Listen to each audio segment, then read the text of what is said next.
Oi, pessoal, tudo bem com vocês? Então, a nossa aula de hoje é sobre reação química. E o que é uma reação química? Vocês sabem me dizer? E um fenômeno químico? Fenômeno químico é aquilo que altera a identidade química das espécies envolvidas. Ou seja, nós temos espécies inicialmente e depois de um dado tempo, de um dado período, de dadas condições, são transformadas em outras substâncias, podendo acontecer modificações nas características, como a cor, o cheiro, o estado físico, a temperatura do sistema. Normalmente, esses fatores indicam que ocorreu um fenômeno químico. Um fenômeno químico é a mesma coisa que uma reação química. Eles são sinônimos. Em uma reação química, nós temos reagentes participantes e produtos formados. Sendo que do lado esquerdo sempre serão representados os reagentes, que são os compostos que irão reagir durante a reação, e do lado direito nós teremos os produtos, que serão aqueles que serão formados durante a reação química, sendo que a seta sempre vai apontar em direção aos produtos. Ela é responsável por nos mostrar o sentido da reação. Como, por exemplo, nós temos gás hidrogênio mais gás oxigênio como reagentes, formando água. Nesse caso, o nosso produto formado foi a água e os nossos reagentes, o gás hidrogênio e o gás oxigênio. Na teoria atômica, Dalton diz: toda matéria é formada por átomos. Átomos de um mesmo elemento são iguais em todas as propriedades. E átomos diferentes possuem propriedades físicas e químicas diferentes. Quando acontece a combinação de átomos, nós temos a formação de um composto, que pode ser esse composto pode ser formado da combinação de dois ou mais elementos que se unem entre si em várias proporções, sendo que cada átomo vai guardar a sua identidade química. Na química, nós temos a representação de fórmulas, a representação de equações. E o que é uma equação química? É uma forma simbólica de representação, de representar uma reação química. Essa equação, ela descreve para a gente a composição de reagente e produtos, como já foi dito, e a relação de igualdade dos seus elementos. Essa relação de igualdade a gente vai começar a ver a partir desse slide. Por exemplo, nessa primeira imagem, o átomo de hidrogênio é representado pela bolinha preta preenchida e o átomo de oxigênio pela bolinha branca.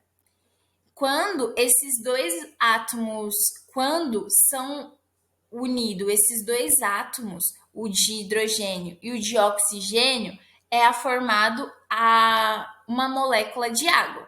No caso, para a formação da molécula de água, nós precisamos de dois átomos de hidrogênio e um átomo de oxigênio. Tudo bem? E é assim que acontece a representação da nossa água. Sendo que se nós decompormos 2 moléculas de água, nós obteremos 2 moléculas de hidrogênio e obteremos 2 moléculas de gás oxigênio.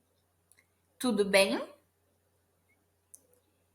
E decompondo 4 moléculas de água, nós teremos 4 moléculas de hidrogênio e 2 moléculas de oxigênio, assim como representado na nossa figura. Mas nós, nas equações químicas, quando necessário, nós utilizamos um macete, nós utilizamos coeficientes estequiométricos para igualar a quantidade de átomos, porque na lei de conservação de átomos, o número de átomos de reagentes deve ser o mesmo número de átomos do produtos. Então, quando necessário, as fórmulas são prescindidas por números indicando a proporção do número de moléculas que participam de cada uma das substâncias. Então, esses coeficientes, esses números que vêm antes dos compostos, eles estão ali para indicar para a gente o número de molécula participante daquele composto. Tudo bem? Por exemplo, nós temos aqui a reação química de combustão do etanol. Quando um motor do nosso carro é movido a álcool e ele é acionado, ele reage com o oxigênio do ar, fazendo com que aconteça a queima, produzindo dióxido de carbono, o nosso CO2, e água, o H2O. Nessa imagem, nós conseguimos ver que nos reagentes nós temos 2 átomos de carbono e no produto nós temos um átomo de carbono só. Pensando na lei de conservação de átomos, nós temos em mente que a mesma quantidade de carbonos que deve ter nos reagentes deve ser a mesma quantidade de carbono que deve ter nos produtos, né? E a mesma quantidade de hidrogênio e oxigênio nos reagentes também devem estar presentes nos produtos. No caso, nós conseguimos ver que a quantidade tanto de carbono quanto de hidrogênio está diferente da quantidade de carbono e hidrogênio encontrado nos produtos. Para isso, o que nós fazemos? Nós utilizamos os coeficientes estequiométricos para fazer o balanceamento da nossa reação. Fazendo o balanceamento da nossa reação, nós conseguiremos ver a quantidade de moléculas de cada composto que participará da reação. Tudo bem? Sempre pensando na questão da conservação de átomos, na qual a quantidade de átomos nos reagentes deve ser a mesma quantidade de átomos do elemento no produto. Tudo bem? Por exemplo, para nós igualarmos e deixarmos a mesma quantidade de carbono nos produtos, é necessário a gente colocar o coeficiente 2 na frente do dióxido de carbono. Porque assim nós conseguiremos deixar o carbono nos produtos também com 2 átomos. Tudo bem? No caso do hidrogênio, nós teremos que deixar 6 hidrogênios nos produtos. Para isso, nós colocamos o coeficiente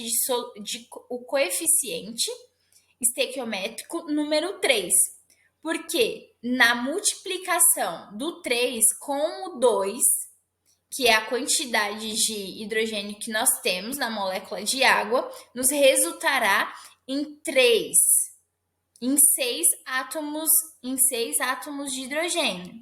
Então, serão formadas, né, a partir da quantidade certinha de reagentes, 3 moléculas de água e 2 moléculas de dióxido de carbono. Tudo bem? Só que aí aconteceu um probleminha. Antes, nós tínhamos a mesma quantidade de oxigênio nos reagentes e nos produtos. Só que agora, com a adição do número, com a adição dos coeficientes nos produtos, nós, no total de produtos, teremos 7 oxigênios. E agora, o que nós fazemos? Nós precisamos deixar os reagentes com 7 oxigênios também. E para isso, o que a gente vai pensar? A gente vai pensar ali na molécula de gás oxigênio. Nós já temos um oxigênio no etanol. Então, nós só precisamos de mais 6 oxigênio para a quantidade de reagentes do átomo de oxigênio tenha 7.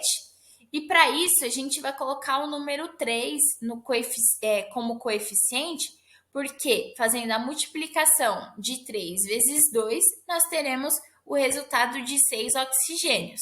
Então, nós precisamos de 3 moléculas de gás oxigênios e uma molécula de etanol para fazer a produção de 2 moléculas de dióxido de carbono e 3 moléculas de água.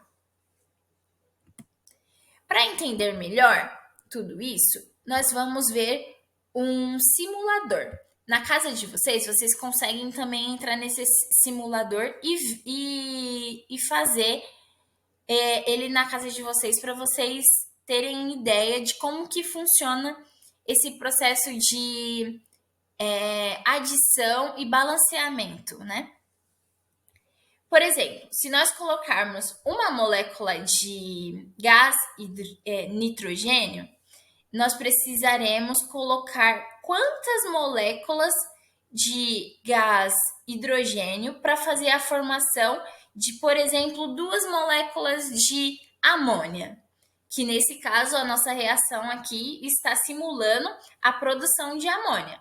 Para fazer 2 moléculas de amônia, o que a gente consegue ver aqui? Nós temos que nós temos aqui 2 nitrogênios e temos 6 hidrogênios. Em relação aos reagentes, nós temos 2 nitrogênios e temos 2 hidrogênios. Quantos hidrogênios, então, quantas moléculas de gás hidrogênio nós precisaremos para fazer a amônia, né? Nós precisamos, no caso aqui, que nos está mostrando, que nós precisamos de 6. Será que se a gente colocar mais uma molécula, a gente já vai conseguir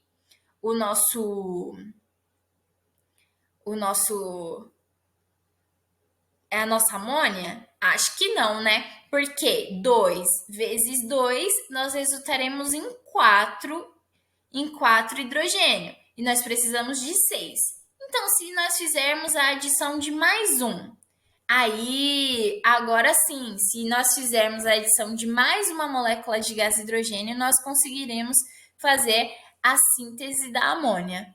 Ou seja, nós precisamos de uma molécula de gás nitrogênio mais 3 moléculas de gás nitrogênio para formar 2 moléculas de amônia. Tudo bem, pessoal? Por hoje a gente fica por aqui e até a próxima aula.